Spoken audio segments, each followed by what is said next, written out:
Good morning. I too am honored to be here. I didn't know I was conscripted into Professor Hoppe's gang. In keeping with Professor Hoppe's theme, Rothbard was a system builder. In Man, Economy, and State, Rothbard saw a need to make Mises more accessible, and he ended up setting out the fundamentals of Rothbardian economics. Similarly, in Ethics of Liberty, Rothbard saw that the libertarian movement lacked a systematic exposition of first principles, and they ended up setting forth the philosophical foundations for the anarcho-capitalist society. I'm going to put up another example of Murray as a system builder. And I hope for the technology's sake that this...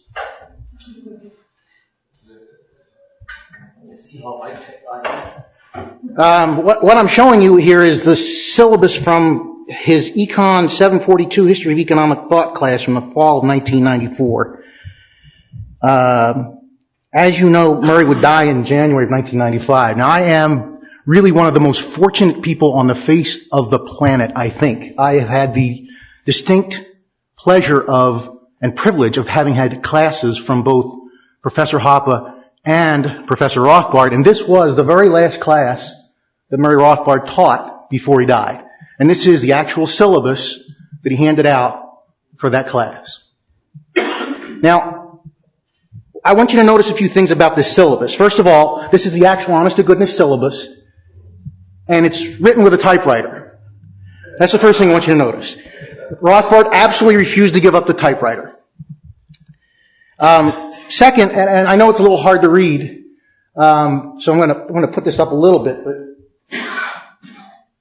notice the section marked lectures. I'm just going to quote here. It says, "The class lectures are the central material for the course."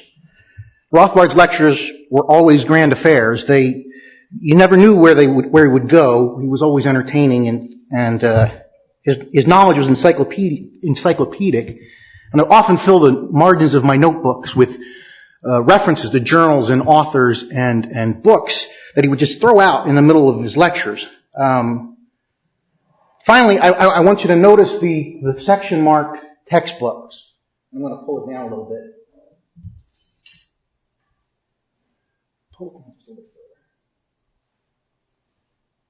Textbooks and other readings. The quote here that's fantastic is, "There is no fully satisfactory textbook in the history of economic thought." Now, what's interesting about this statement, and what we didn't know at the time, was that Rothbard was writing the fully satisfactory textbook in the history of economic thought.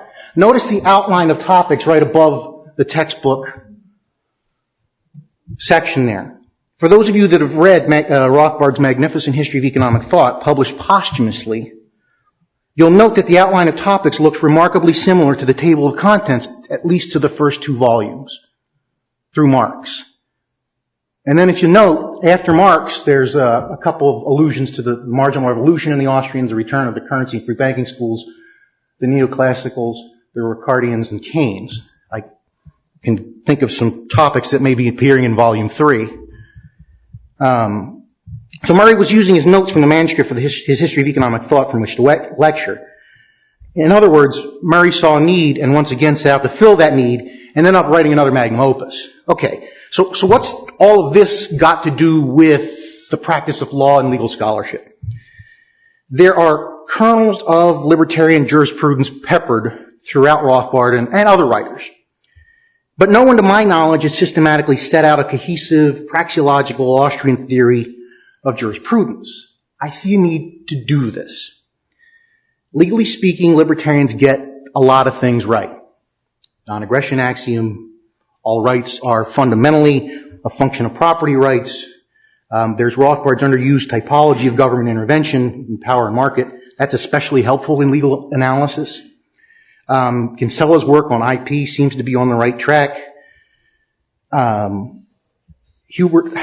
colleague Jacob Hubert has his book coming out in June. Shameless plug there.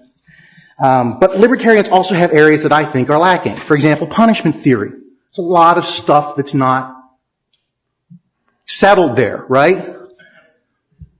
Corporations. I think there's a lot of stuff that's not settled there. Causation. And now let me give you an example of an area that I think is lacking that my colleague Lee and I are working on. So imagine if I should smack my friend Lee and give him a bump on the head. Accidentally. Now imagine I smack my friend Lee intentionally and give him the same bump on the head. Now for argument's sake, Lee doesn't know whether or not I smacked him on the head, intentionally or accidentally. From Lee's perspective, he doesn't know whether I did that. He just knows that he's been injured, and it's the same physical injury in both cases. Now the modern law treats those cases differently. Why? Well, in the case of the accidental smack, Lee's only entitled to recover compensatory damages. Medical bills, lost wages, maybe some pain and suffering, right? In the case of the intentional smack, Lee's not only entitled to compensatory damages, but punitive damages. Even if he deserves it. And he does. Why? Well, the distinction here, of course, is my intent, right? The modern law punishes evil intent. That's so ingrained in our thinking that it's almost an automatic reaction. Of course, intentional acts should be punished more severely than accidental acts. The question is, why? From Lee's perspective, the damage to him is the same. He still has the same bump on his head, whether the act was intentional, the act was accidental, right? But really, short of me confessing I intentionally hit Lee, no one can ever really know my intent. It's utterly unknowable. So why all this hullabaloo about intent? Well, the concept originally stems from canon law and ecclesiastical courts. Catholic priests hearing confessions of penitents were concerned about measuring offenses against God. In order for sin to be a mortal sin, the sinner had to, among other things, know that he was committing a mortal sin and assent to it. That required the penitent to confess his sin. As government powers grew and secular courts, secular law replaced canon law, the secular law simply expropriated, and I would argue perverted, the concept embodied in the canon law. Thus, the modern law's concept of intent is a perversion of the canon law and arguably should be jettisoned by libertarian law, libertarian jurisprudence. Okay. Just a snapshot of maybe another paper for next year, right? So here's the challenge. I think there's a need to create a systematic, cohesive system of libertarian jurisprudence. In order to create this libertarian jurisprudence, we need more legal scholars. Here's the controversy. In order to do that, the movement needs more lawyers. I know, that's a very popular statement to make, right? But I submit that that means that if students insist on going to graduate school, we should encourage graduate students perhaps to move away from PhDs in economics and into law degrees, at least in the United States. There's three advantages to that. You can do practical work like union busting for my colleague Deanna Forbush. You can do scholarly work like my colleague Jacob Hubert. And finally, in conclusion, you can also have the advantage of being conscripted potentially into Hoppa's gang. Thank you.